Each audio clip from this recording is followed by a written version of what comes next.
अस्सलाम वालेकुम स्टूडेंट्स।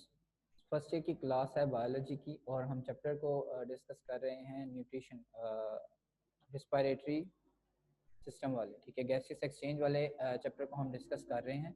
इसके बीच में हम जो है रिस्पायरेटरी सिस्टम सारे का सारा डिस्कस कर चुके हैं, ठीक है। प्लांट्स में भी हम रिस्पायरेशन को देख चुके हैं और एनिमल्स में हम रिस्पायरेशन को डिस्कस कर रहे हैं, ठीक है। हम गो थ्रू हुए थे सारे के सारे प्रोसेसेस से, ठीक है। प्लांट्स में हमने फोटो रिस्पायरेशन को डिस्कस किया है और मैन के अंदर हमने रिस्पायरेशन को डिस्कस किया है। इसमें अभी हम जो नेक्स्ट टॉपिक है हमारा पेज नंबर 271 से हम डिस्कशन स्टार्ट करेंगे, ठीक है। इसका नाम है ट्रांसपोर्ट ऑफ रिस्पायरेटरी गैसेस के जो रिस्पायरेटरी गैसेस हैं वो ट्रांसपोर्ट कैसे होती हैं, ठीक है, इसके बारे में हम बात करेंगे। तो हमने पढ़ा था लास्ट टाइम के जो लंग्स होते हैं इनके बीच में डिफरेंट जो है आपके पास एल्विलाइज प्रेजेंट होते हैं और इन एल्विलाइज के इर्द गिर्द जो है कैपिलरीज प्रेजेंट होती हैं, ठीक है। इन कैपिलरीज के जरिए जो गैसेज हैं वो ट्रांसपोर्ट होती हैं।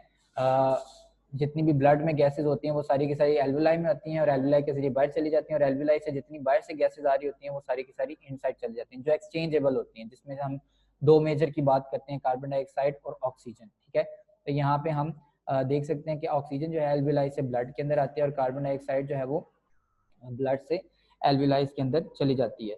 तो बेसिक जो है intake of oxygen and carbon dioxide का जो आउटटेक है उसमें हम बात कर लेते हैं। एल्विलाइज इन्वॉल्व होती हैं और इनके इर्द ब्लड कैपिलरीज जो है इन्वॉल्व होती हैं। यहाँ पे आप डिफ्यूजन अकर होती है, सिंपल डिफ्यूजन के जरिए काम होता है। ये जो डिफ्यूजन होती है बिटवीन ये जो थिन लेयर्स आपको नजर आ रही हैं इनके बीच में हो रही हैं। ये एल्विलाइज की भी थिन लेयर्स होती हैं, ठीक है, जितनी भी एल्विलाइज की लेयर होती है ये भी थिन होती है। और ये जो आपके पास ब्लड वेसल्स या ब्लड कैपिलरीज होती हैं, ठीक है, उनकी भी थिन लेयर्स आपके पास प्रेजेंट होती हैं, ठीक है। इसको कहता है कि यहाँ पे एक तो ये थिन लेयर की बात, दोनों की थिन लेयर्स होती हैं और इसके एल्विलाइज के इर्द गिर्द ढेर सारा जो है गुच्छा प्रेजेंट होता है इन्हीं एल्विलाइज का, इन्हीं कैपिलरीज का, ठीक है। जैसे आप यहाँ पे पिक्चर्स में देख सकते हैं, ये वाली पिक्चर देख सकते हैं, ठीक है। इसके बीच में ये एल्विलाई इसी तरह सारी की सारी एल्विलाइज इसी तरह जो है जो ब्लड वेसल्स होती हैं इनकी गुच्छों से कवर होती है, ठीक है। इसी तरह इसके इर्द गिर्द ब्लड वेसल्स होती हैं सारी की सारी, ठीक है। तो यहाँ पे जो है गैसेज जो है एक्सचेंज होती हैं और एक और बात यहाँ पे कर रहा है कि ये जो एक्सचेंज होता है ये पार्शियल प्रेशर्स की वजह से होता है, ठीक है। कि यहाँ पे जो ब्लड के अंदर गैसेज का भी एक अपना प्रेशर होता है, पार्शियल प्रेशर होता है। इसी तरह जो लंग होता है इसके अंदर अपना एक पार्शियल प्रेशर होता है गैसेज का, तो ये एक्सचेंज करते हैं। जब आप गैसेज लेके जाते हैं, जब आप सांस लेते हैं, आप सिर्फ ऑक्सीजन को नहीं इनहेल करते, आप काफी सारी दूसरी गैसेज को भी इनहेल करते हैं। ये गैसेज आपके लंग्स के अंदर जाती हैं और इसी तरह वापस बाहर आ जाती हैं। ये जाती क्यों हैं? ये सिर्फ वहाँ पे एक रोल प्ले करती हैं, पार्शियल प्रेशर क्रिएट करती हैं। उस पार्शियल प्रेशर की वजह से जो ऑक्सीजन होती है उसके ऊपर इनफ प्रेशर होता है कि वो डिफ्यूज करके ब्लड में चली जाए, और कार्बन डाइऑक्साइड के ऊपर इनफ प्रेशर बनता है कि वो डिफ्यूज करके आपकी जो है एल्विलाइज के अंदर आ जाए। तो बॉडी के बीच में, बॉडी के सारे सेल्स के बीच में ये फंक्शन हो रहा होता है कि सेल्स के अंदर से कार्बन डाइऑक्साइड जो है वो जो बन रही होती है सेलुलर रिस्पायरेशन के प्रोसेस में, वो सारी की सारी ब्लड के अंदर आ जाती है और ब्लड से जितनी ऑक्सीजन होती है ये बॉडी सेल्स के अंदर चले जाते हैं। फिर जब ये ब्लड फ्लो करता है दोबारा इसकी तरफ, लंग्स की तरफ, तो कार्बन डाइऑक्साइड जो है वो फिर से एल्विलाइज के अंदर चली जाती है और एल्विलाइज से ऑक्सीजन जो है वो ब्लड के अंदर आ जाती है, ठीक है। तो नेक्स्ट जो है हम इसी को डिस्कस करेंगे, ट्रांसपोर्ट ऑफ ऑक्सीजन को, ठीक है। इसमें हम बात करेंगे, पहले हमने पीछे बात की, जनरली बात की थी कि दोनों जो है गैसेस डिफ्यूज होती हैं, क्यों डिफ्यूज होती हैं, और अब हम ट्रांसपोर्ट ऑफ ऑक्सीजन की बात कर रहे हैं जिसके बीच में हम सारी चीज़ें डिस्कस करेंगे। पहले तो जो बात है, ब्लड के अंदर एक ऑक्सीजन बाइंडिंग प्रोटीन होती है जिसको हम हेमोग्लोबिन का नाम देते हैं, ठीक है। ये जो हेमोग्लोबिन है ये एक कैरियर है और ये एक जगह से दूसरी जगह ब्लड को लेके जाने में, जो ऑक्सीजन है उसको लेके जाने में हेल्प करती है ब्लड को, ठीक है। आप सबको पता है कि जो ब्लड है, अभी हम पीछे भी बात करके आए हैं कि जो जितना भी ब्लड है वो सारे का सारा बॉडी को प्रोवाइड करता है ऑक्सीजन के साथ और कार्बन डाइऑक्साइड ले लेता है। तो कहता है सबसे पहले हम हेमोग्लोबिन को बात करते हैं। हेमोग्लोबिन जो है ये कैरियर के तौर पे काम करता है। ये ऑक्सीजन को जो है ब्लड में जब आती है तो उसको बाइंड कर लेता है और बाइंड करके ट्रांसफर करने का काम करता है, ठीक है।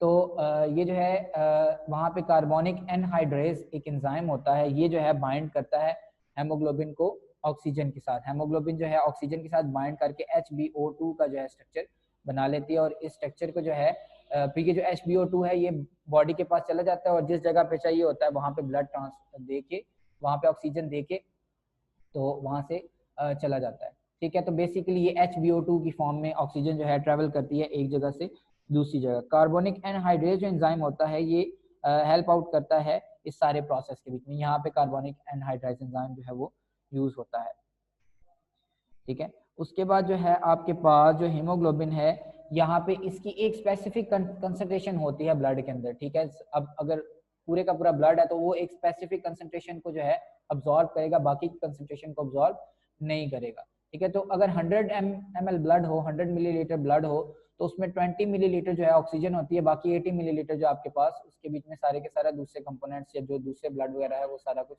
आ जाता है। तो 20 ml जो है उसके बीच में ब्लड ऑक्सीजन प्रेजेंट होती है, बाकी 80 ml जो है वो दूसरे कंपोनेंट्स होते हैं ब्लड के पास, ठीक है। और इस चीज को हम कहते हैं ऑक्सी हेमोग्लोबिन, ठीक है। ऑक्सी हेमोग्लोबिन जो है ये लेके जाने का काम करता है, ठीक है। ऑक्सी हेमोग्लोबिन जो है ये एक अनस्टेबल कंपोनेंट होता है और ये स्प्लिट हो जाता है नॉर्मल जो है स्प्लिट होके ये ऑक्सीजन जो है हेमोग्लोबिन के साथ, इन दोनों के साथ जो है रहना शुरू करता है और ये इसी तरह जो है साथ साथ चलता जाता है उसके ब्लड के बीच में, ठीक है। अब जो आपके पास जितनी भी ऑक्सीजन है इसका एक स्पेसिफिक प्रेशर है, हम बात कर रहे थे, ठीक है। एक स्पेसिफिक कंसंट्रेशन होती है इसकी ब्लड में, 20 ml जो है 100 ml ब्लड के अंदर ऑक्सीजन होता है, ठीक है। और अगर 100 ml ब्लड के अंदर ये सी लेवल की बात कर रहे हैं, बिल्कुल समंदर की सतह के साथ इतना ब्लड होता है। जैसे जैसे आप उससे ऊपर वाली साइड पे आते जाते हैं तो इसकी कंसंट्रेशन जो है वो कम होती जाती है, ठीक है। जितना पार्शियल प्रेशर का एक्सचेंज होता है, जितना पार्शियल प्रेशर जो है आपके पास डिफरेंट होता जाएगा, उतनी इसकी कंसंट्रेशन भी डिफरेंट होती जाएगी, ठीक है। नॉर्मल कंडीशंस के अंदर जो है कहता है कि फुली जो है वो नहीं आती, आपका जो 20 ml फुली नहीं होता, ठीक है। ये कहता है कि नॉर्मल कंडीशन के अंदर आपके पास 19.6 ml पर 100 ml होता है, ठीक है। 19.6 ml जो है इसकी कंसंट्रेशन होती है, ठीक है। तो जो इसमें स्कूबा डाइवर्स की बात उसने की हुई है, स्कूबा डाइवर्स जो होते हैं ये जब समंदर के अंदर जाते हैं तो चूंकि वहां पे उनके जब पानी के अंदर वो जाते हैं तो पानी का प्रेशर होता है उनके जिस्म के ऊपर, ठीक है। तो वो नॉर्मल ऑक्सीजन को नहीं कैरी कर सकते, नॉर्मल ऑक्सीजन के जरिए नहीं वो सांस ले सकते, तो वहां पे वो डिफरेंट गैसेस को मिक्स करते हैं, डिफरेंट लाइटर गैसेस को मिक्स करते हैं उसके बीच में, ताकि वो इजीली जो है वो सांस ले सकें और फैसिलिटेट हो सकें, ठीक है। डिफरेंट गैसेस का मिक्सचर वो जो सिलेंडर लेके जाते हैं स्कूबा डाइवर्स, ठीक है, जो समंदर के अंदर डीप डाइविंग करते हैं, छलांग लगाते हैं, ठीक है। तो वो जो है सिलेंडर लेके जाते हैं अपने साथ और उनके बीच में डिफरेंट गैसेस मिक्स होती हैं जो पार्शियल प्रेशर क्रिएट करती हैं ताकि जो है आपको सांस लेने में मसला ना हो, ठीक है। अब कौन कौन से फैक्टर्स हैं जो इफेक्ट करते हैं ऑक्सीजन की जो है कंसंट्रेशन को, ऑक्सीजन की जो हेमोग्लोबिन के अंदर में जो है बाइंडिंग होती है इसको कौन कौन से फैक्टर्स इफेक्ट करते हैं। सबसे पहला है कार्बन डाइऑक्साइड, ठीक है। जब कार्बन डाइऑक्साइड का प्रेशर इंक्रीज होता है तो ऑक्सीजन जो टेंशन होती है वो डिक्रीज होना शुरू हो जाती है, ठीक है। जब कार्बन डाइऑक्साइड का प्रेशर ब्लड के अंदर इंक्रीज होता है तो ऑक्सीजन की जो टेंशन है वो डिक्रीज होती है, ठीक है। इसका ये इस वजह से होता है क्योंकि कार्बन डाइऑक्साइड भी जो है हेमोग्लोबिन के साथ बाइंड कर सकता है, ठीक है। तो उसके साथ जो है वो उसकी कैपेसिटी जो है बाइंडिंग कैपेसिटी ज्यादा हो जाती है ऑक्सीजन की निस्बत, ठीक है। तो इस तरह जो है आप मूव करवा सकते हैं उसको एक जगह से दूसरी जगह, ठीक है। इसीलिए जब लंग्स के अंदर ब्लड जाता है तो वो उसमें कार्बन डाइऑक्साइड ज्यादा होता है, फिर वहां से वो ऑक्सीजन को बाइंड कर लेता है, कार्बन डाइऑक्साइड को रिलीज करवा देता है, क्योंकि वहां पे कार्बन डाइऑक्साइड ज्यादा होती है और उनका प्रेशर ज्यादा होता है, पार्शियल प्रेशर ज्यादा होता है, तो वो मूव कर जाते हैं लंग्स में। तो जैसे ही ऑक्सीजन ब्लड में आती है तो ब्लड जो है ऑक्सीजन को अपने साथ बाइंड करता जाता है। नेक्स्ट चीज है टेम्परेचर, जैसे जैसे टेम्परेचर इंक्रीज होता है तो ऑक्सीजन कैरिंग कैपेसिटी भी डिक्रीज हो जाती है, ठीक है। तो इसका जो है ये वजह ये आपके पास एक कॉमन वजह है, ड्यूरिंग एक्सरसाइज जो है आपको सांस ज्यादा लेना पड़ता है, ठीक है। ज्यादा आपकी जो ऑक्सीजन कैरिंग कैपेसिटी होती है वो कम हो जाती है जब आप कोई हैवी काम कर रहे होते हैं, कोई एक्सरसाइज वगैरह कर रहे हैं या कोई वजन वगैरह उठा रहे हैं, तो उस दौरान की बात है कि आपके बॉडी जो है हीटअप होना शुरू हो जाती है, और जो हीटअप होना शुरू हो जाती है तो ये जो हेमोग्लोबिन होता है ये कम से कम जो है उसको बाइंड करती है अपने साथ, ठीक है, ऑक्सीजन को, तो इसलिए भी आपको सांस ज्यादा लेना पड़ता है, ठीक है। इसके बाद नेक्स्ट है आपके पास पीएच जो है ये भी इफेक्ट करती है आपको, ठीक है। कहता है अगर ब्लड जो है ब्लड की जो पीएच है वो कम हो जाए, ठीक है, तो ऑक्सीजन जो है ये भी कम बाइंड होती है, ठीक है। आयंस जो है आयंस की कंसंट्रेशन जो है उसके बारे में बात कर रहे हैं पीएच में, ठीक है। तो आयंस की कंसंट्रेशन जितनी कम होगी उतनी ही जो है आपके पास ये जो ऑक्सीजन है वो कम बाइंड होगी, जितनी आयंस की कंसंट्रेशन ज्यादा होगी उतनी जो आपके पास ऑक्सीजन है वो ज्यादा बाइंड होगी। ये होता इस वजह से है क्योंकि जो आपके पास जैसे ही पीएच डिक्रीज होती है, हाइड्रोजन आयन जो है वो आपके पास इंक्रीज करना शुरू कर देते हैं, ठीक है। और हाइड्रोजन आयन जो है वो क्या करते हैं, वो प्रोटीन्स के साथ बाइंड करना शुरू कर देते हैं और कम से कम स्पेस जो है, कम से कम चीज जगह एक्सपोज होती है ऑक्सीजन के लिए, कम से कम ऑक्सीजन बाइंडिंग साइट्स जो है एक्सपोज होती हैं, ठीक है। हमने अभी बात की कि हेमोग्लोबिन जो है ऑक्सीजन को अपने साथ बाइंड करती है। तो जब हाइड्रोजन आयन ज्यादा हो जाएंगे, पीएच कम हो जाएगा, हाइड्रोजन आयन ज्यादा हो जाएंगे, तो वो बाइंड करेंगे किसके साथ, उसके साथ हेमोग्लोबिन के साथ बाइंड कर देंगे। तो जो ऑक्सीजन बाइंड की हुई है, ये ऑक्सीजन फिर बाइंड हेमोग्लोबिन के साथ नहीं करेगी, ठीक है। तो ये फिर मसला क्रिएट करेगी, ठीक है। तो ये यहाँ पे फिर ऑक्सीजन कम से कम कैरी होगी, ठीक है। पीएच के बीच में भी ये मसला आता है। तो इसी तरह जब पीएच इंक्रीज होती है तो हाइड्रोजन आयंस कम हो जाते हैं। जब हाइड्रोजन आयंस कम हो जाते हैं तो जो ऑक्सीजन है उसके पास ज्यादा जगह होती है बाइंड करने के लिए, तो वो ज्यादा इजीली जो है वो बाइंड करके ट्रांसफर हो सकता है, ठीक है। नेक्स्ट है आपके पास transport of CO2, carbon dioxide की ट्रांसपोर्ट जो है, इसके बारे में हम बात कर लेते हैं। ये भी ब्लड के बीच में जो है ट्रांसपोर्ट होती है।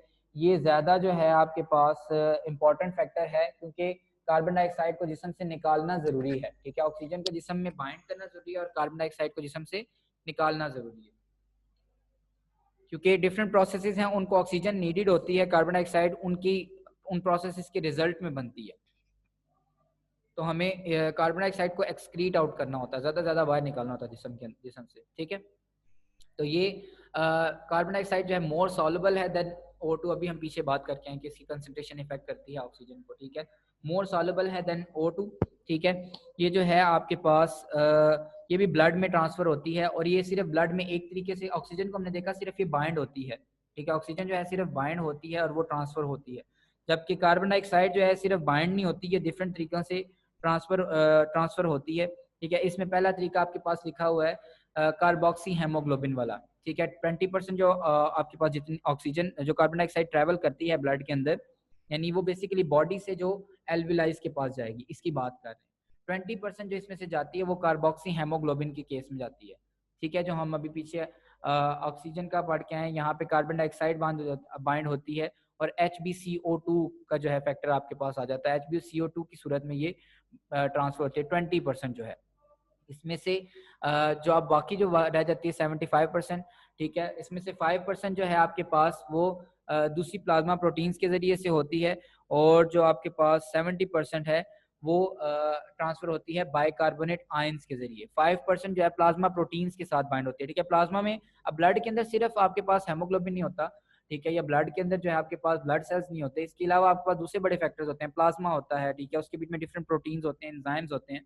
तो प्रोटीन्स जो हैं वो भी बाइंड करती हैं आपके पास इन सारी जो कार्बन डाइऑक्साइड होती है इसको बाइंड करती है और इसको लेके जाने का काम करती है। डिफरेंट प्रोटीन्स भी जो है ये काम करती हैं। इसके बाद 70% जो होती है वो बाइकार्बोनेट आयंस की सूरत में होती है और ये सोडियम के साथ भी बाइंड कर सकते हैं बाइकार्बोनेट आयंस, ठीक है, और उसके जरिए भी जा सकते हैं।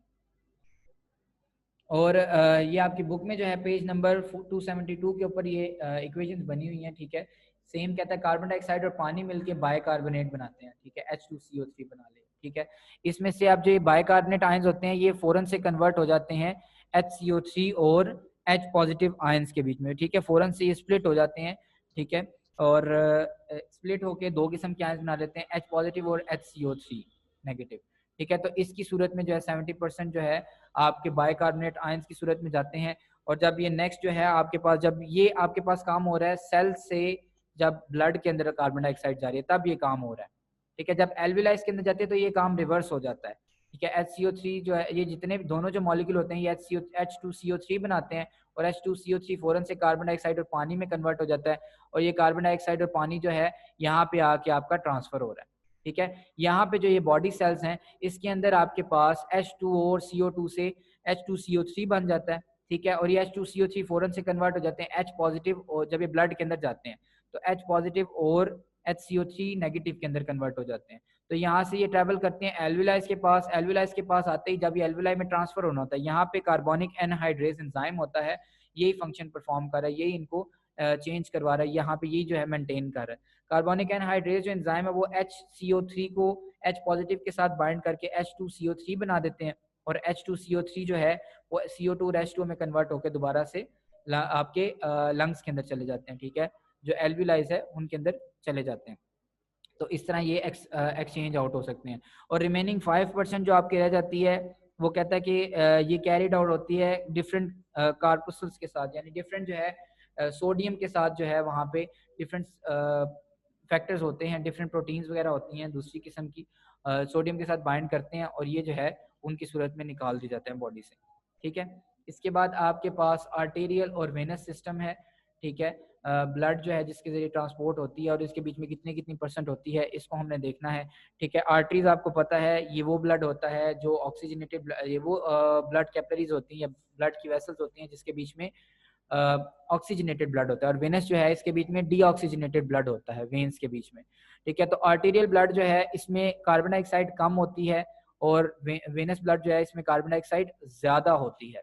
ठीक है, कितनी ज्यादा होती है? 4% ज्यादा होती है। 54 ml जो है कार्बन डाइऑक्साइड होती है वेनस ब्लड में और 50 ml आर्टेरियल ब्लड में होती है, बाकी 50% वहीं 50 ml जो है वहां पे वहीं पे रहती है। ठीक है, यानी कि जब आपका जो आर्टरीज का ब्लड है जिसके बीच में ऑक्सीजनेटेड ब्लड था, ठीक है, जिसमें ऑक्सीजन ऐड हुई थी, तो जब ये ब्लड जाता है आपकी वेन्स के पास, यानी जब ये ब्लड आपके बॉडी सेल्स के पास जाता है तो वहां से गुजरते गुजरते गुजरते ये 4% जो है 4 ml जो है कार्बन डाइऑक्साइड ऐड कर लेता है, और इस 4 ml कार्बन डाइऑक्साइड जो इसने ली है इसको लंग्स के पास लेके जाता है, वहां पे एक्सचेंज करता है। ठीक है, 4% कार्बन डाइऑक्साइड लंग्स को दे देता है, बाकी 50% इसके पास ही रहती है, और फिर ये वेनस वेनस ब्लड बन जाता है, फिर ये वेन्स के अंदर चला जाता है, वहां से मूव करता करता जो है ये वापस आ जाता है। ठीक है, यानी अगर आप इसकी यहाँ से समझें, इस पिक्चर से समझें, तो मैं ये देखें, ये आपके पास बॉडी की तरफ जब बाहर है, ठीक है, जब बॉडी सेल्स हैं यहाँ पे ये कार्बन डाइऑक्साइड जब इसमें आती है, यहाँ पे ऑक्सीजन वाला ब्लड है ना, ऑक्सीजनेटेड ब्लड आया है, तो ऑक्सीजनेटेड ब्लड था 50 ml कार्बन डाइऑक्साइड मौजूद थी इसके पास। जब ऑक्सीजन इसने दे दी, कार्बन डाइऑक्साइड ले ली, तो 54 ml ब्लड इसके पास आ गया।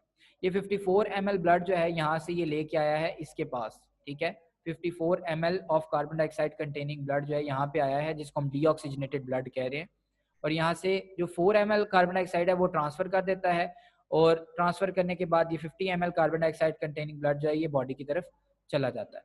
ठीक है, तो ये आपके पास जो है एक्सचेंज ऑफ ब्लड है, या डिफरेंस ऑफ ब्लड है बिटवीन आर्टरीज और वेन्स में। ठीक है, इसके बाद आपके पास हैं डिजीजेस अबाउट रिस्पायरेटरी ट्रैक। ठीक है, रिस्पायरेशन में जो डिजीज होती हैं, सबसे जो इसमें मेजर डिजीज है वो कैंसर है आपके पास। कैंसर आपको पता है डेवलपमेंट ऑफ अनहेल्दी सेल्स। ठीक है, जो अनकंट्रोल जो है डिवीजन ऑफ सेल्स, इसको हम कहते हैं कैंसर।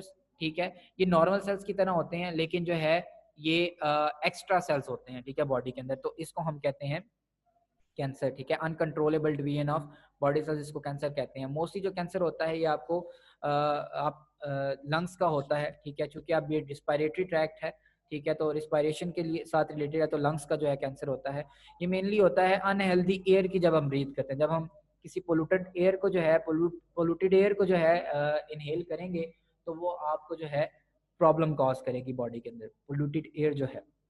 ठीक है, ये एयर कोई भी एयर हो सकती है। ठीक है, कोई धुएं वाली एयर हो सकती है, किसी चीज़ के जला के जो है जलाने के बाद जो एयर लेते हैं उससे एयर से हो सकता है। ठीक है, स्मोकिंग की एयर हो सकती है। स्मोकिंग जो है ये मेजर कॉज करता है, ठीक है, मेजर जो है ये प्रॉब्लम कॉज करता है आपके लंग्स के लिए। ठीक है, तो ये कैंसर कॉज करने का बायस ज़्यादा है। ठीक है, 90% जो कैंसर होता है लंग्स का या बॉडी का ये डेवलप होता है ड्यू टू स्मोकिंग। ठीक है, या तो बंदा खुद स्मोक करता हो, या किसी ऐसी जगह पे रहता हो, या किसी ऐसे बंदे के साथ रहता हो जो स्मोक करता हो, तब ये प्रॉब्लम काज हो सकती है। ठीक है, तो जो पैसिव स्मोकर्स होते हैं, यानी कि जो स्मोकिंग करने वाले लोगों के साथ रहते हैं, वो भी धुएं को स्मोक इनहेल कर रहे होते हैं, तो उनमें भी ये प्रॉब्लम काज कर सकता है। ठीक है, तो 90% कैंसर जो है ये स्मोकिंग की वजह से काज होता है। कार्सिनोमा कहते हैं इसको। ठीक है, जो मैलिग्नेंट ट्यूमर होता है कार्सिनोमा, ये जो लंग्स के अंदर होता है इसको कार्सिनोमा कहते हैं, और ये जो है मैलिग्नेंट ट्यूमर होता है। मैलिग्नेंट ट्यूमर का मतलब है वो ट्यूमर जो मूव कर सकता है, एक सेल से दूसरे सेल में जा सकता है, जो मेटास्टेसिस जो कॉज कर सकता है, जो मेटास्टेसिस के प्रोसेस से गुजर सकता है, तो इसे हम मैलिग्नेंट ट्यूमर कहते हैं। ठीक है, मूवेबल ट्यूमर। बिनाइन ट्यूमर वो होता है जो एक जगह स्टिल हो, एक ही ऑर्गन को डिस्टर्ब करे। मैलिग्नेंट जो एक से ज्यादा ऑर्गन्स को डिस्टर्ब करे, यानी अगर लंग्स में हो गया तो वहां से ब्लड के अंदर मूव करके ब्लड में मूव करता करता लीवर को भी जाके इफेक्ट कर दिया, लीवर के अंदर हो गया तो वो जाके लंग्स को इफेक्ट कर देगा, तो इसको हम मैलिग्नेंट ट्यूमर कहेंगे। ठीक है, मैलिग्नेंट कैंसर्स कहेंगे इसको। इसके बाद कार्सिनोजिन होते हैं डिफरेंट किस्म के, वो कॉज करते हैं केमिकल्स होते हैं कार्सिनोजन बेसिकली, जैसे टार होता है टबैको के अंदर, ठीक है, तंबाकू के अंदर टार होता है और ये डिजीज कॉज करता है, ठीक है। तो कार्सिनोजेंस जो हैं ये प्रॉब्लम कॉज करते हैं। इसके बाद है आपके पास ट्यूबरकुलोसिस, ठीक है, ट्यूबरकुलोसिस जिसको आप आम जुबान में टीबी के नाम से जानते हैं, ठीक है। ये जो ट्यूबरकुलोसिस है ये ग्रुप ऑफ डिजीजेज जो है उनके बीच में उनके जो है उसको कहते हैं ट्यूबरकुलोसिस, माइकोबैक्टीरियम ट्यूबरकुलोसिस है, ये डिजीजेस काज करता है काफ़ी सारी। ट्यूबरकुलोसिस जो है उनको नाम देते हैं हम, ठीक है। इसमें क्या होता है, लंग्स जो है डिस्टर्ब कर देता है। जो ट्यूबरकुलोसिस होता है, ये जो बैक्टीरिया होता है, ये डिफरेंट केमिकल्स रिलीज करता है जो लंग्स को लंग्स को जो है डिस्टर्ब करते हैं, ठीक है। लंग जो है डैमेज हो जाता है जिसकी वजह से कॉमनली जो है कफ और फीवर हो जाता है, यानी खांसी लग जाती है और बुखार हो जाता है। तो इसके बीच में टीबी के बीच में, और ये कॉन्टीन्यूसली रहता है, ये ख़त्म नहीं होता, ठीक है, ना बुखार ख़त्म होता है ना खांसी आपकी जाती है। और ऐसा ऐसा करते खांसी बहुत ज़्यादा डिस्टर्ब हो जाती है। जब आप खांसते हैं तो आपके जो एल्विलाइज होती हैं ये डैमेज होने का खदशा होता है, ठीक है। जब आप बहुत ज़्यादा खांसते हैं तो ऐसा ऐसा करते आपकी एल्विलाइज डैमेज होती जाएंगी और आपको ऑक्सीजन में इनटेक में मसला होगा, ठीक है। तो इस वजह से ये प्रॉब्लम जो ये जो बीमारी है ये डिस्टर्बिंग है, खतरनाक है, ठीक है। ऐसा ऐसा करते इंसान की डेड भी हो सकता है इंसान इससे, ट्यूबरकुलोसिस की वजह से, ठीक है। क्योंकि जब जितना आप खांसते हैं आपकी एल्विलाइज डिस्टर्ब होती जाती हैं, आप कम ऑक्सीजन एक्सचेंज करेंगे, और अगर ऐसा ऐसा करते करते सारी एल्विलाइज खत्म हो जाए तो आपके लंग्स खत्म हो जाएंगे, तो इन रिटर्न आपकी बॉडी एक्सचेंज नहीं कर सकेगी कार्बन डाइऑक्साइड और ऑक्सीजन को, और डेथ हो जाएगी ऑर्गेनिज्म की, ठीक है। तो लेकिन ये क्योरेबल डिजीज है ट्यूबरकुलोसिस जो है, इसको हम क्योर कर सकते हैं, ठीक है। इसकी मेडिकेशन है प्रॉपर, ठीक है, इंजेक्शन वगैरह इसके लगते हैं, ठीक है। तो इसकी मेडिकेशन लेके इसको हम क्योर कर सकते हैं, ठीक है। इसकी वैक्सीन वगैरह प्रेजेंट है, इसके जरिए हम क्योर हो सकते हैं, ठीक है। उसके बाद अस्थमा है आपके पास। अस्थमा जो है बेसिकली सांस का जो मसला होता है लोगों को, ठीक है, इसको अस्थमा कहते हैं। सांस की जो प्रॉब्लम होती है, सांस एकदम से उनका बंद हो जाता है, ठीक है, उनको सांस लेना, जब वो सांस ले रहे होते हैं तो उनकी जो नालियां जो वो सिकुड़ जाती हैं, तो उसके जरिए उनको सांस नहीं आता, ठीक है। बेसिकली ये एलर्जिक रिएक्शन होता है पोलन से, स्पोर से, ठंड से, नमी से, ठीक है, या पोल्यूशन से। ह्यूमिडिटी नमी को कहते हैं, ठीक है। स्पोर्स जो है प्लांट के जो स्पोर्स हैं उनकी बात करें, पोलन्स भी प्लांट के जो मेल जो है स्पर्म्स होते हैं, जो मेल गैमीट्स होते हैं, उनके बारे में बात करें। और पोल्यूशन, जो पोल्यूटेंट फैक्टर्स होते हैं उन सब से भी अस्थमा कॉज हो सकता है, ठीक है। अस्थमा जो है प्रॉब्लम कॉज कर सकता है। मेनली जो इसमें होता क्या है, जो आपकी ब्रोंकाइज होती हैं वो सुकड़ जाती हैं, ठीक है, कॉन्ट्रैक्ट कर जाती हैं, सुकड़ जाती हैं, और सुकड़ जाने की वजह से उनके बीच में जो है जो इनर स्पेस होती है उसमें जगह नहीं रहती कि वहां से जो है वो हवा गुजर सके। तो इस वजह से अगर कोई पार्टिकल उसमें जाके स्टक हो जाता है तो उसके बीच में हवा नहीं गुजरती, और हवा के ना गुजरने की वजह से वो डैमेज हो जाता है पार्टिकल, जो आपको जब सांस नहीं आता तो आपके जो लंग्स होते हैं वो डैमेज होते हैं, ठीक है। इस तरह आपकी बॉडी जो है जब कार्बन डाइऑक्साइड को एक्सचेंज नहीं करती तो इंटरनली जो है वो प्रॉब्लम काज होती है, और ऐसा ऐसा सेल डेड होना शुरू हो जाते हैं, और ये प्रॉब्लम करता है। लेकिन अस्थमा जो है ये आपके पास नॉर्मल कंडीशन में होता है, इसको हम वो इनहेलर वगैरह से जो है क्योर कर सकते हैं, ठीक है। उसके अलावा जो है इसके बीच में इसका कोई परमानेंट ट्रीटमेंट नहीं है, एलर्जिक रिएक्शन है ये, तो इसका कोई परमानेंट ट्रीटमेंट नहीं है, लेकिन ये टाइम के साथ साथ कम हो सकती है, ठीक है। ये परमानेंटली जो है क्योर नहीं हो सकती, लेकिन टाइम के साथ साथ कम हो सकती है। जिन लोगों को अस्थमा होता है उनको बस परहेज बताया जाता है और उनको वो इनहेलर दिया जाता है कि वो इनहेलर के जरिए जो है अपनी, जब उनको मसला हो तो वो इनहेल करके तो वो अपना प्रॉब्लम जो है उस टाइम पे वक्ती क्योर कर सके, ठीक है। और ये ऐसा होता है कि टाइम के साथ साथ कम होता जाता है, और कई लोगों में इस तरह देखा गया कि ये खत्म हो जाता है, बिल्कुल नजर नहीं आता, ठीक है। तो इसको क्योर नहीं अभी तक किसी तरीके से किया गया, लेकिन ये ऐसा ऐसा खुद ब खुद क्योर होता रहता है, बॉडी जो है खुद ब खुद रिकवर करती रहती है। उसके अलावा जब ब्रोंकियल ट्यूब जो है कॉन्ट्रैक्ट होती हैं तो उसमें इन्फ्लेमेटरी केमिकल, सूजन, इन्फ्लेमेटरी सुझा देते हैं, ठीक है, उस जगह को केमिकल्स रिलीज करते हैं जो उसकी इनर लाइनिंग जो है उसको मोटा कर देती है, और जो इंटरनल स्पेस होती है ब्रोंकाई में वो कम हो जाती है, उसकी वजह से प्रॉब्लम कॉज होती है। एयर पास नहीं होती और लंग्स को एयर नहीं मिलती, ना ही लंग्स से एयर बाहर जा रही होती है, ठीक है। इसके बाद है आपके पास topic role of respiratory pigments, ठीक है। रिस्पायरेटरी पिगमेंट्स दो तरह के आपके पास प्रेजेंट है, हेमोग्लोबिन और मायोग्लोबिन। हीमोग्लोबिन भी ब्लड कैरिंग कैपेसिटी रखती है, मायोग्लोबिन भी ब्लड कैरिंग कैपेसिटी रखती है। हीमोग्लोबिन जो है आपके पास ये पूरी बॉडी के अंदर प्रेजेंट है एक्सेप्ट मसल सेल्स, ठीक है। और जो मसल सेल्स हैं उसमें मायोग्लोबिन प्रेजेंट है। मायो मींस मसल, ठीक है, तो जहां पे भी ये वर्ड आया दैट मींस मसल्स के बारे में बात हो रही है, ठीक है। तो मसल सेल्स जो है मायोग्लोबिन कंटेन करते हैं। अब मसल सेल मायोग्लोबिन क्यों कंटेन करते हैं, हीमोग्लोबिन क्यों नहीं कंटेन करते, क्योंकि जो मायोग्लोबिन है इसकी कैपेसिटी ज़्यादा है ऑक्सीजन कैरी करने के लिए। मसल्स जो है आपको मूवमेंट में हेल्प आउट करते हैं और मूवमेंट में आपको एनर्जी ज़्यादा रिक्वायर होती है। ज़्यादा एनर्जी रिक्वायर होगी तो ज़्यादा आपको ऑक्सीजन चाहिए होगी एनर्जी बनाने के लिए, तो ज़्यादा ऑक्सीजन जो है कैरी करती है मायोग्लोबिन हीमोग्लोबिन की निस्बत, इसलिए जो है मायोग्लोबिन वहाँ पे मौजूद होती है, मसल्स में हेमोग्लोबिन मौजूद नहीं होती। तो ये दो किस्म के आपके पास रेस्पिरेटरी पिगमेंट्स हैं जो रोल प्ले करते हैं, दोनों का स्ट्रक्चर सिमिलर है, ठीक है। इसके बाद आपके पास जो है लंग कैपेसिटीज का टॉपिक है, ठीक है। लंग कैपेसिटीज जो है आपके पास हर जितने भी आपका जो लंग होता है कोई भी चीज़ है आपके पास, कोई भी ऑर्गन है, वो एक स्पेसिफिक कैपेसिटी के अंदर काम करता है, उससे एक्स्ट्रा काम नहीं करता, ठीक है। तो जो लंग कैपेसिटी है इसके बीच में जो है हमने बात करनी है कि लंग्स कितनी एयर को कंटेन कर सकते हैं, ठीक है। नॉर्मली जो एक पर्सन है वो 15 to 20 टाइम्स ब्रीथ करता है, ठीक है। वो 15 से 20 दफ़ा 1 मिनट के अंदर, ठीक है। अगर आप नोटिस करें ना अपनी ब्रीदिंग मूवमेंट को, ठीक है, अगर नॉर्मल ब्रीथ आप करें, ठीक है, तो 1 मिनट के अंदर आप 15 से 20 सांसें लेते हैं, ठीक है। एक ब्रीथ क्या होती है, ऑक्सीजन को बाहर निकालना, ठीक है, सॉरी एयर को बाहर निकालना और एयर को इनसाइड लेके जाना, ठीक है। एयर को इनहेल करना और एयर को एक्सहेल करना, ये दोनों जो है जो दोनों प्रोसेस से इकट्ठी होकर एक ब्रेथ बनाते हैं, ठीक है। तो ये ब्रीथ आपकी 15 to 20 ब्रेथ्स होती हैं 1 मिनट के बीच में, ठीक है।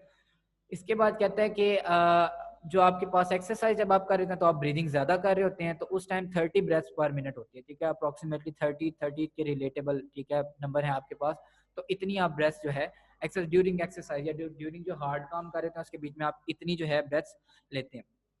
इसके बाद कहता है कि जो एक नॉर्मल लंग है आपके पास, ठीक है, वो अबाउट 5 लीटर जो है एयर को कंटेन कर सकता है, 5 litre air at a time contain कर सकता है, इन्फ्लेट हो सकता है। जब वो फूलता है तो अपने अंदर 5, जब इनहेल करते हैं हम एयर तो एटलीस्ट 5 लीटर एयर जो है हम अपनी बॉडी के अंदर लेके जाते हैं। सारी की सारी ऑक्सीजन नहीं होती, ठीक है, इसमें डिफरेंट गैसेज, आपको बताया पीछे भी कि पार्शियल प्रेशर क्रिएट करते हैं, डिफरेंट गैसेज होती हैं इसके बीच में, ठीक है।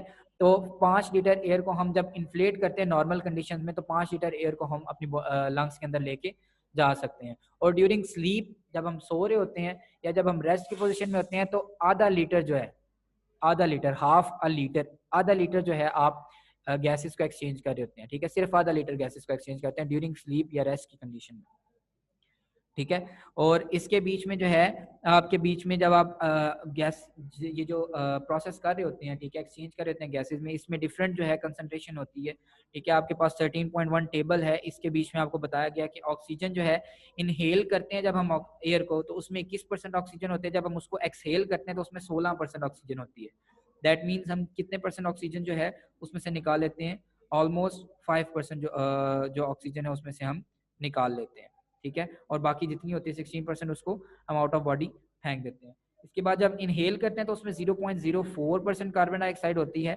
और जब हम उसको एक्सहेल करते हैं तो उसमें 4% कार्बन डाइऑक्साइड होती है, ठीक है। और इसके बीच में वाटर एबल जो होते हैं, वाटर वेपर्स जो होते हैं, ये बाहर से इन्वायरमेंट से वेरिएबल अमाउंट में आते हैं, डिपेंड करता है किस कंडीशन में हम बैठे हुए हैं। अगर हम किसी ज़्यादा ठंडी जगह पे बैठे हैं तो वहाँ पे वाटर कंटेंट ज़्यादा होगा, किसी गर्म जगह पे बैठे हैं तो वहाँ पे वाटर कंटेंट कम होगा, ठीक है। तो ये वेरिएबल का वर्ड इसलिए उन्होंने यूज़ किया, ठीक है। और सैचुरेटेड जो है जब हम बाहर निकालते हैं तो वो सैचुरेटेड होता है क्योंकि इन साइड से पानी भी आपके पास आ रहा होता है। आपकी जब सांस लेते हैं ना, अगर आप अपना हाथ मुंह के पास रख के अपना सांस बाहर निकालें तो आपको नम फील होगी, आपका हाथ जो है वो नम हो जाएगा। तो बेसिकली पानी भी इन साइड से लेके आ रहा होता है जो आपका लंग्स होते हैं, ठीक है। तो इसको हम वाटर वेपर्स कहते हैं। जब इनसाइड से आता है तो सैचुरेटेड आता है, जो इनसाइड से एयर आती है उसके बीच में पानी होता है, जो आउटसाइड से एयर आती है उसमें वेरिएबल होता है। अगर गर्म इलाके में होंगे तो आउटसाइड वाली जो एयर जा रही है आपकी बॉडी के अंदर उसमें पानी कम होगा या नहीं होगा, और अगर नम किसी ठंडे इलाके में से आप बैठे हुए हैं तो वहां से जब एयर आपकी बॉडी के अंदर जाती है तो उसमें नमी होती है, ठीक है। तो ये बात यहाँ पे कर रहा है। और नाइट्रोजन 79% नाइट्रोजन आप इनहेल करते हैं, 79% नाइट्रोजन आप बॉडी से एक्सहेल करते हैं, ठीक है। तो इन दोनों में जो है आपके पास कोई मेजर कोई डिफरेंस नहीं है, ठीक है। जितनी आप नाइट्रोजन लेके जाते हैं उतनी नाइट्रोजन आप बॉडी से बाहर उठा के फेंक देते हैं, ठीक है। तो ये आपके पास जो है टॉपिक है अबाउट लंग कैपेसिटी, ठीक है। यहाँ आज का लेक्चर जो है इसमें आपका ये पूरा चैप्टर कंप्लीट हो गया, ठीक है। इस चैप्टर के बीच में हम रिव्यू देंगे इंशाल्लाह नेक्स्ट क्लास में।